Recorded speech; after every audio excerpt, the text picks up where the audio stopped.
Bonjour à tous, aujourd'hui on se retrouve au Molaison où j'ai pu passer une journée avec des fromagers d'alpage et j'ai pu vivre pas mal de choses.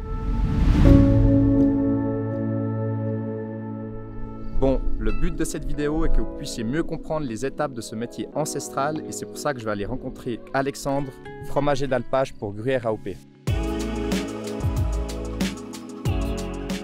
Comment tu es arrivé à faire ce métier dans cet alpage? Alors chez nous c'est tout simple, enfin on a baigné dedans depuis tout petit comme mes enfants maintenant. On a toujours vu ça et puis j'ai toujours été attaché à la montagne et puis au bétail aussi. Et puis du coup c'est tout naturellement que j'ai continué ce que mon papa avait déjà fait. Donc tradition familiale. Voilà. Toi tu produis du gruyère d'alpage AOP. Et quelles sont justement les caractéristiques de ce gruyère d'alpage? Alors déjà c'est fait à l'alpage, comme ici, de mai à octobre. Le lait est chauffé au feu de bois. Et puis les vaches en fait sont dehors, elles choisissent ce qu'elles veulent manger. Elles n'ont pas à manger à la crèche comme j'expliquais avant. Je parlais de période de production de mai à octobre et en octobre arrive la désalpe, c'est juste? Oui. Donc quel est le principe de la désalpe? Alors en fait c'est que quand la fin de saison est là, les vaches et les familles rejoignent la plaine et du coup à ce moment-là on appelle la désalpe, on décore nos vaches, on met les cloches et puis on descend jusqu'à la ferme. Et du coup c'est un peu une fête parce qu'on est content aussi de finir la saison.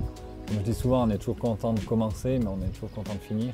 Puis du coup la désalpe c'est un peu ça clôt la saison d'alpage. Qu'est-ce qui te plaît le plus dans ton métier? Alors, déjà de transformer notre lait. Donc, on fait du début à la fin, si on veut dire.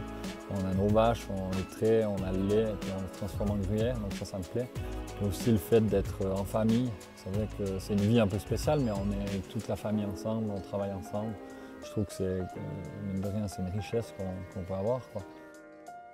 Non, je vais te demander quelles sont les difficultés de ton métier et qu'est-ce qui est le plus dur dans la production de gruyère d'alpage AOP. Alors le plus dur, la météo peut jouer un grand rôle parce que si c'est l'année passée c'était très sec, moralement c'était dur aussi parce qu'on manquait d'eau, on devait aller chercher de l'eau, c'était difficile. Après si c'est trop mouillé, pour le bétail c'est aussi pénible. Et puis après c'est clair que c'est quand même pendant 150 jours non-stop. Et puis du coup alors il y a quelques, je ne sais pas si on peut appeler ça des sacrifices, mais il y a des choses qu'on ne peut pas faire, par exemple partir un week-end avec les enfants comme ça, mais on sait que c'est comme ça. Et puis comme quand on est très attaché à notre métier, on passe au-dessus de ça, mais c'est vrai que pour certains ça peut être un handicap. Ouais. Parce que le week-end tu es aussi Alors c'est tous les jours, ouais. Je dis nous, comme là c'est du mai à octobre pendant 150 jours, c'est tous les jours. Ah ouais. Puis voilà, ouais.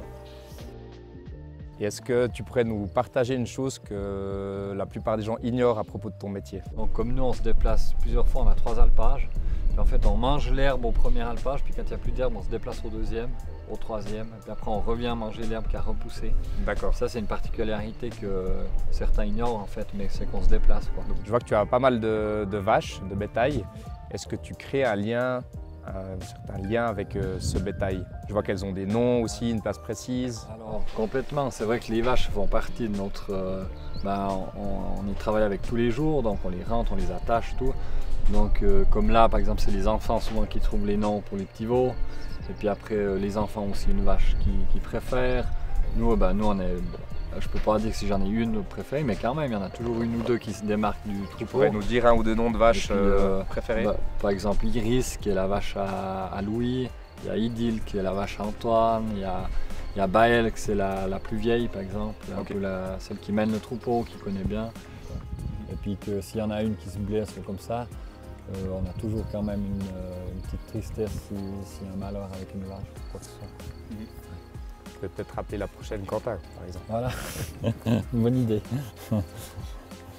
En tout cas, merci beaucoup Alexandre pour ces réponses et cette journée très enrichissante. Et puis pour nous, c'est tout pour aujourd'hui et on se retrouve très vite sur les plateformes de Gruyère AOP.